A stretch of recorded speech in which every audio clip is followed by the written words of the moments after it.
Have you ever thought, can I do my homeschool planning without having to be in the homeschooling room amongst all the curriculum?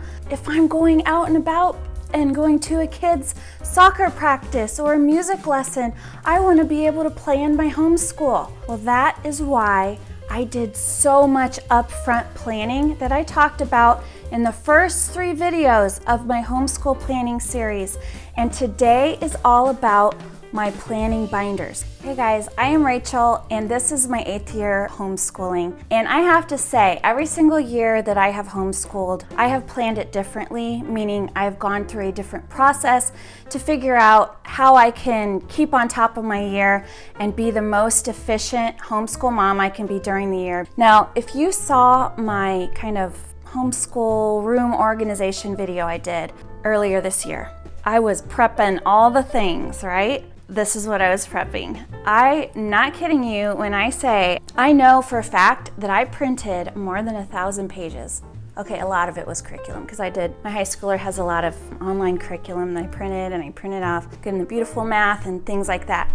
But I also printed a lot of things to just help me keep organized. And so you're gonna see today what I was prepping in this video. I can't wait to show it to you. So I've got 3 things going on here that are working hand in hand, and I'm probably not going to get into the entire process of how I do this because I do intend at some point to do a video where I'm showing you how I'm doing my weekly planning. Today I'm just going to kind of show you what it is that I prep. But I have my weekly planning binder. I only get this out once a week when I'm planning. And then this is my homeschool planner, and this absolutely is used every single week, just like this. It's kind of like my checklist, and then I just highlight whenever we've completed something.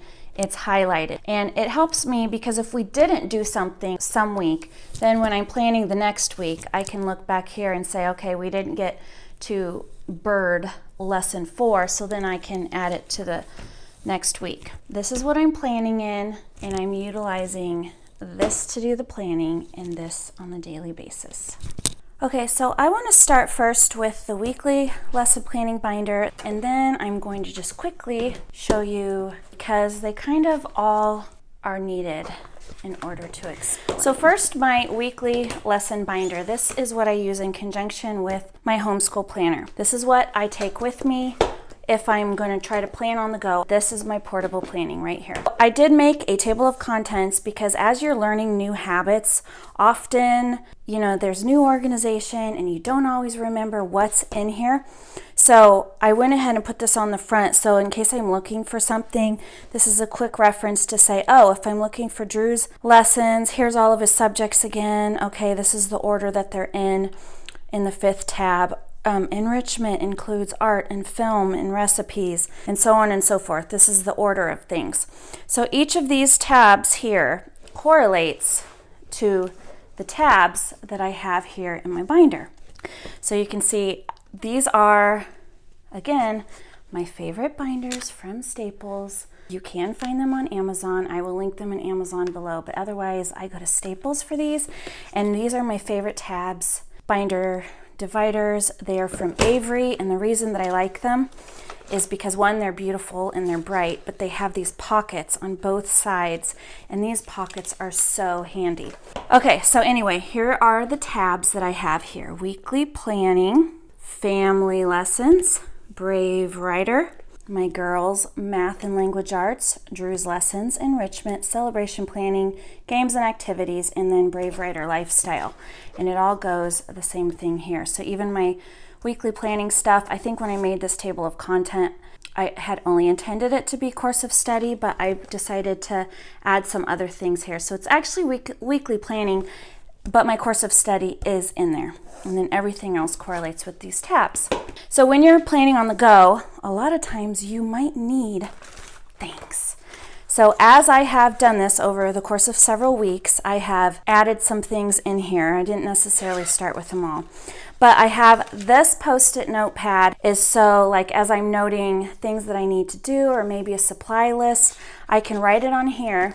And then in the week that I'm at, let's say that I'm planning in this week, and of course this would all be filled in as I'm planning, I can rip out my supplies list and I would put it in here so that I wouldn't forget. When I come home and I've got my week planned, I put it in my dining room and I set it out like this for everybody to see. My supply list would then be attached here, but as you can see, it's all going to be covering my plan. So I do something with this. It's here to remind me to gather these things from around the house. If I need to buy them, it's a reminder. But obviously, I need to get these things done, especially if it's supplies before the week starts. If it's just a to-do list of things I want to do, then I might stick it somewhere here in my daily planning binder to get to at some point. But that's why I like it to be this Post-it note. I don't want to rip it off because these are actually a little expensive. But because they're sticky and they're transferable, and it's just very, very handy. And then for smaller things that I want to note, I have these Post-it notes, and then these, which I also use as tabs. And I have tabs in here, and I have highlighters because I also might use my penny pincher planner to highlight some chores and stuff with this. Each of my children has an assigned color. My son, my oldest daughter, and my youngest daughter. And then of course I have pens, and I have a wet erase marker because I do have in here, some pages have these dry erase, I call them dry erase pockets. It's a page protector, but you can use it like a dry erase pocket. It does the same thing. The reason I like the wet erase versus dry erase is because it doesn't smudge when you touch it. It will stay put until you erase it with a wet cloth. These are kind of like my basic planning supplies. So in the front of my binder, I have kind of my overall planning stuff, my course of study, so I can go back through here and update it. I have some other planning sheets that I've printed out through the years. I threw them in here just in case I find a use for them or something. I just wasn't sure if I would need them or not. This is kind of like a course of study per child. So if I had a portfolio, like some of you states may have a portfolio, you could use it like this. So I could just put one student's name and here's what they're doing. But for me, this spreadsheet works fine. For my weekly planning, I created a procedure for me to go through whenever I'm doing the planning, because again, when you're creating new habits, sometimes it's a lot to think about. What was I thinking? What were my ideas? What is it that I need to consider each and every week? But then as you go through it, you'll get used to the routine, and you may not need to refer to this, but it's good to have it documented while you're still creating the habit. So this is Mom's planning routine, and I have every single thing that I want to think through on a weekly basis. A lot of these are just like questions that is literally for me to go, nope, don't need to do it. So this looks like a really long list. It is a long list, but it is not that long for me to go through. So just anything that you may need to think about, I went ahead and put it on this list. So like down here you can see it says supplies needed, books needed, library tasks, review the chores plan. So highlight PPP planner, that's my passionate penny pincher planner, is the chores plan that I'm doing working. I have another chores idea that I'm doing. I'm not going to talk about it in this video, but I just kind of want to think through is what we're doing for the chores. Do I need to update that? Grade Drew's homework. That's something I need to do on a weekly basis, so it's kind of here on the list, and you can see meal plan for the week. If it needs to be done periodically, it's here. Arrow and dart planning is strictly for whenever I'm doing those literary guides from Brave Writer, which I have not gotten to those yet, so I don't even look at this, but whenever we do it, I kind of created a process for me to think through then. This correlates. I feel like once you put it on paper, it kind of gets, for me, it's cemented in my brain. But when I was thinking through how am I going to use my planner, what sorts of things might I put in each of these categories, because this is a customized planner that I did. So you can see I have family here, history, science, Drew. So what subjects am I going to put in each little category? For family, I'm putting my Bible time, any co-op activities, any PE activities. History and science includes science, nature, art. Supplies and prep needed, read aloud book, read aloud activity. And then Drew, if he has appointments, if he's working, his finance and his history and his deadlines are the only thing that I am tracking from my oldest, and so on and so forth. So this is how I'm going to use my planner. And then this is kind of a rough schedule of where everybody is going to be at certain times in a day, because when you're creating your homeschool schedule, especially for me, I need to know where I'm going to be. So my daughters will have certain activities that they can do independently. My son does most of his stuff independently. Where do I need to be? So that's kind of where I did. At certain times in the day, here's what I'm working on. At certain times of the day, here's what my girls are working on. If it's blank, it means they're doing what I'm doing. So this is blackened out for my son because he doesn't do science, nature, art, and history read aloud with us. So anyway, this is just kind of how I thought through my year. And then I thought generically a month at a time. This is not rigid. This is kind of like once I get all my habits together, like if I'm really doing great. So I wrote this month at a glance. This is just like ideally. If we get our routines down and everything goes as planned, this is what we could do on a monthly basis. So I have several Bible studies that I want to do. For example, I have a Not Consumed Bible study. Apologetics means my Who is God study. I have a worldview study. I just have a lot of different studies that we're doing. So how am I going to fit them in? Because some of them we're doing at the same time. So this was kind of my idea of how I could spread it across a month. I could do a book club or a poetry tea time on the first Thursday of a month if I wanted to squeeze that in. My co-op idea, when I say co-op, I really mean like our own family. We call it our family fun co-op, but it's kind of just like where we don't do a normal school day every other Tuesday. We do some learning together, but it's different than Friday, which is also a different day. So our co-op is every other day. We're trying to fit in going to the gym on Tuesdays. That is not working out yet, but eventually we would like to get there. Regular gym time on Tuesday afternoon. I scheduled in here, well, we could go to the library, the 4th or 5th Thursday of the month, etc., etc. This was kind of just my idea for how I could squeeze in the things that were not necessarily daily things and also maybe not necessarily weekly things. And then of course, you're kind of trying to figure out an overall schedule for your week for your school. This actually is not my schedule. This is what I started with, what I tried, but I'm in the process of tweaking it right now, so I just haven't figured out what exactly is going to work best, so I haven't printed off a new schedule. It's always nice to have a schedule, especially when you're starting a new school year and trying to create those new habits.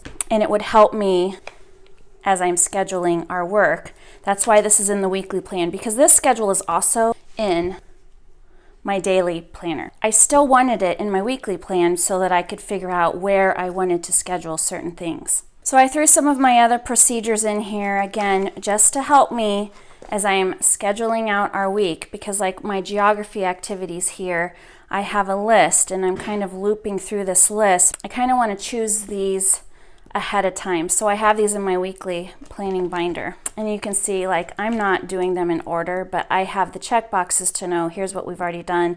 So maybe try one of these other things. I have a rough schedule for a fun Friday, a rough schedule if we do a poetry tea time day, kids' birthdays, what do I want to do? And for the co-op family fun day, I did not put it here because I have it here. But again, I'm playing around with this. This is just like kind of the first cut at it. I have my chores schedule here, what we're trying out for chores.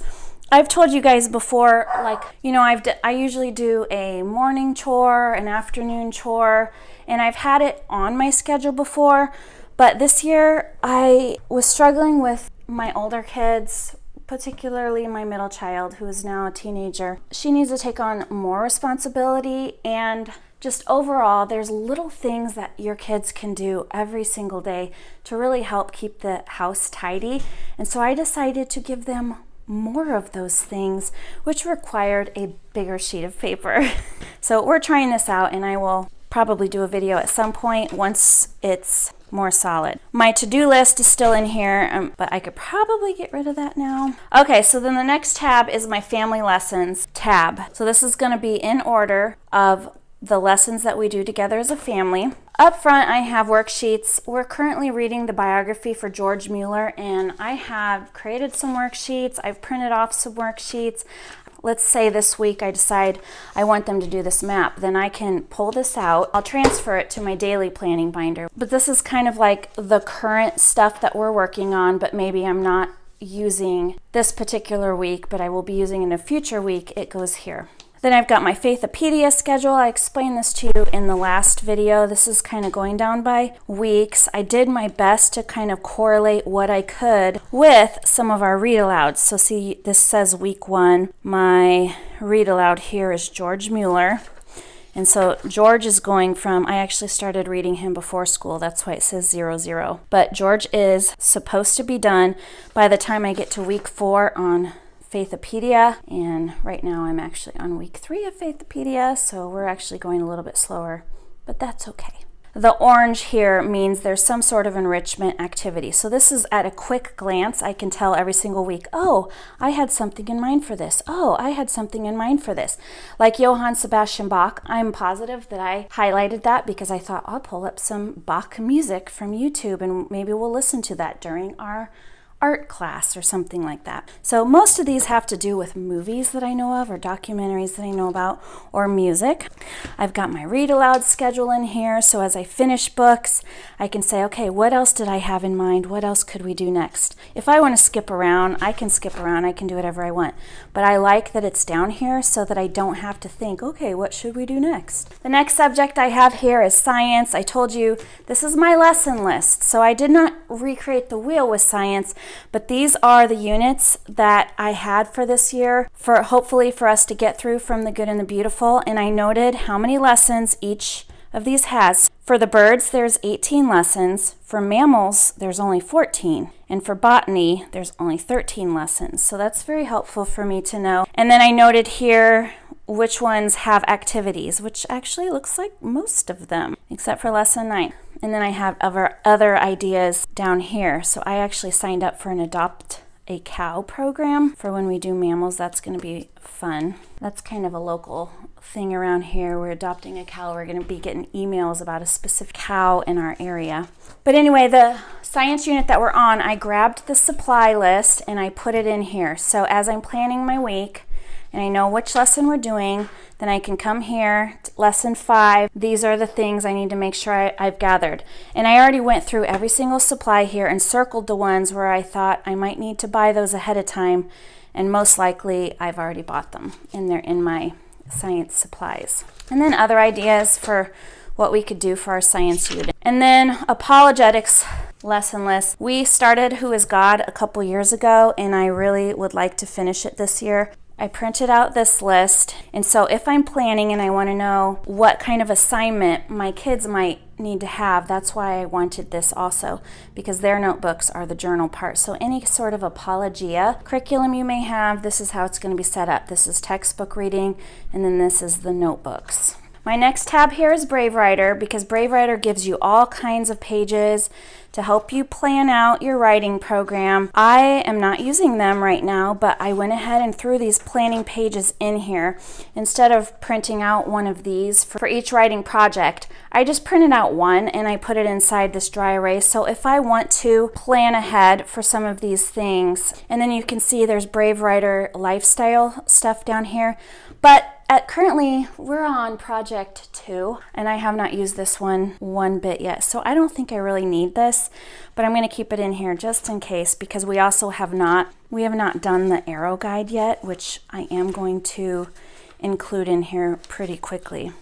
But this just kind of is giving me a heads up about what it is that she's going to be doing if we truly do one project a month. So then my girls' math and language arts, this is just their lesson list, just how I'm kind of keeping track of what's next.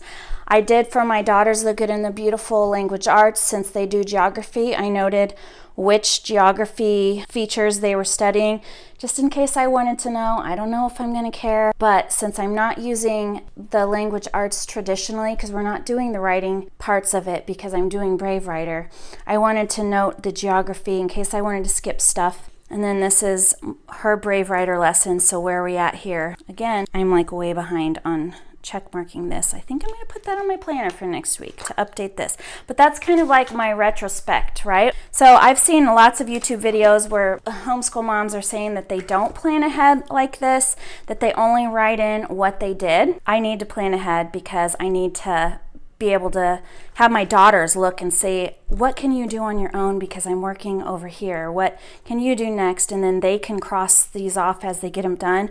But also for the retrospect part, the highlight tells me what we actually accomplished, but then this checklist also. So if I had a portfolio again for my daughter, which I will keep this for records, but my state doesn't require records.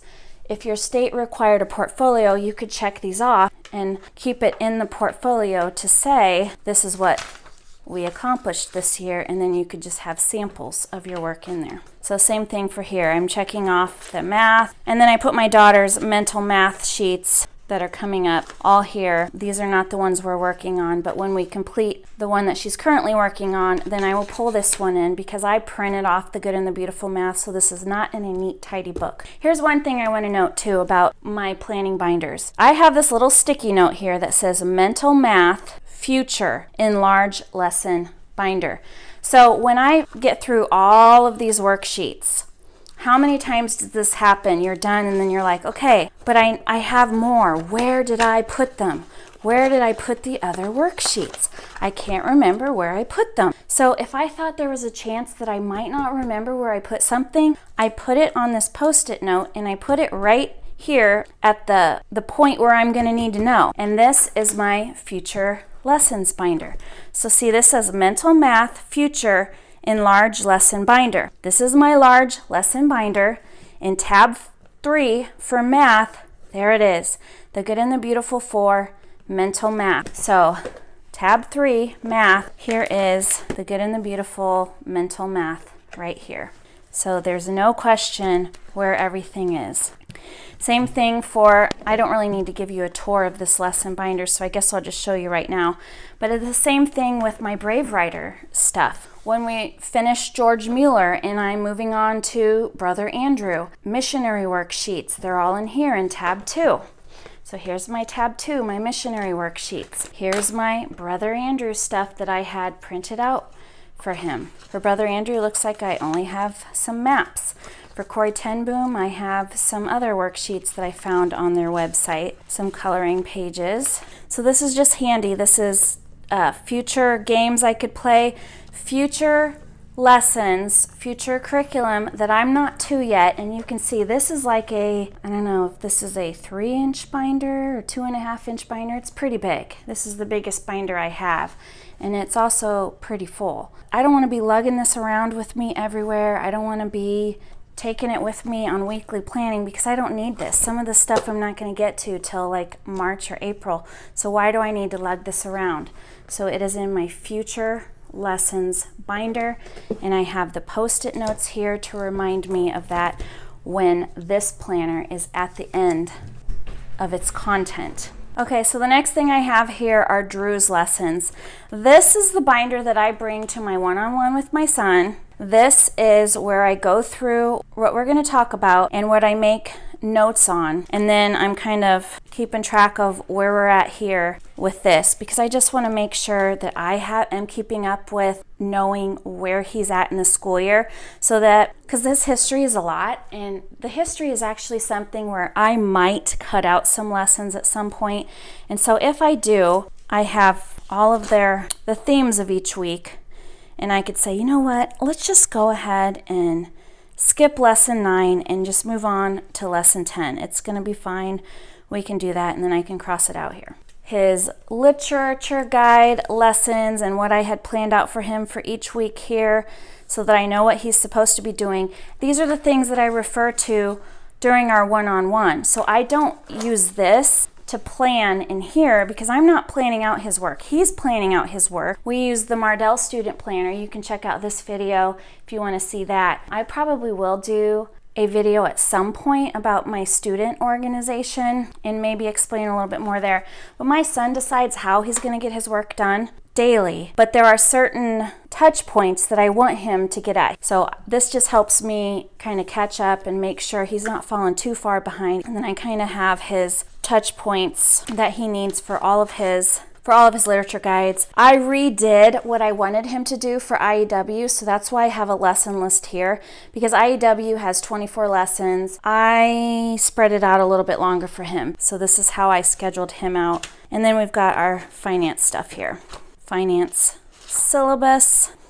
So anyway, these are just the table of contents literally, so I can check off and see where we're at. This is his math. And then we're to the enrichment tab. So the enrichment tab is like the beautiful, the art, the music, all of those fun ideas that often get neglected in my homeschool. I don't know about yours. Comment below, what is the subject that you feel like you neglect the most? Like if you're running out of time, what is it that you're like, nope, don't have time for that. Nope, we're not doing that. For me, it's this sort of thing. It's art. So I'm trying my best. So I have a whole tab here with art ideas that I've printed off from Pinterest. And I went through all of my art books and I did like little post-it tabs in all my art books. Oh, this one looks good. This one looks good. Because I was looking for art projects that I felt like I could easily facilitate. So I picked ones that I thought these are easy. We could definitely squeeze this in 45 minutes, but it would also be really, really fun. And then I noted here, so because I wanted to start with line and then color and then value. So these are different art books that I have. So this first one that we did was from Pinterest, line, Pinterest, multiple projects here. That's this sort of thing. This line project is from my book, Making Amazing Art, on page 18. We did that, the grid drawing. And then over here I have the supplies noted that I need. So if I decide we're going to do art, like maybe for our co-op, or maybe I'm just going to do it with my girls, I can pick out which art project that I want to do, write it on here, and then grab one of those post-it notes for the supplies in case I need supplies, and then put that on that post-it note sheet that I told you about. So I also have printed off filmmaking. I talked about that we were going to try a filmmaking class for our little family co-op. My son is doing Compass Classroom History. They have a bunch of historical recipes to go along with some of those lessons. So that's just kind of a fun thing to try sometimes. Celebration planning. So this would be like for first day of school, for a 100-day of school celebration, for a Valentine Day, for example. Anything that I want to do that's extra, that's kind of just an extra special day. I might print some stuff off from Pinterest and then I can put it in here whenever I have those ideas. So like for example, Thanksgiving's coming up. Let's say I find some worksheets online for Thanksgiving that I want to print out now. I can put them in here. I'd probably just stick them right here in this pocket. But like this is an escape room I got from Teachers Pay Teachers. We have not done it yet. I don't know what I'm going to use it for. I might use this for maybe first day of school, back to school in January, or I might use it for our 100-day of school celebration, because it's really about this particular escape room is about the American Revolution, and we're not even studying American history this year. I just forgot about it last year when we were, and I dropped the ball, which is why I have this binder now. This is like precisely the reason why I planned this year, because I have things like this and I forget about them. So now it's in the celebration planning binder tab. And then this tab is games and activities. So these are not necessarily associated with anything. It's just if I decide I want to play a review game with them. I created this in college. I actually started out as an education major in college, and for some reason I kept all of this stuff. So I had created some fun review games in college. I have those in here, and other games that I've collected through the years. Math games, another math game here. And then the last tab here I have is Brave Writer Lifestyle. And I only threw this here in my weekly binder because, again, I'm taking this with me to my daughter's guitar lessons, and that's when I'm trying to get through all this planning. So once I get my planning done, I thought, well, if I want to read up on Brave Writer Lifestyle, when you get the Brave Writer writing program or Dart Guide or anything, they almost always give you all this information about how to incorporate the Brave Writer lifestyle into your homeschool. And it's very, very intriguing to me because it's really about not just seeing your homeschool in a curriculum, but seeing an important part of your homeschool being from movies. You know, read the book, then watch the film. Poetry tea time right here. So what to do here, what you could do. This idea of poetry tea times, weekly movies, nature study, art appreciation, music appreciation, theater, Shakespeare, and visual journals. Slowly my homeschool is transforming into what I want it to be, but it's still a pretty slow process because I would love for my homeschool to incorporate all of these things. So this is really for my educational reading if I have extra time while I'm sitting at lessons. I do plan on taking you through the process of how I weekly plan, how I use these binders, and then get it into my planner. That will be a future video. When it comes up, it's gonna go in this playlist right here, which is all of my homeschool planning videos. So until next time, bye.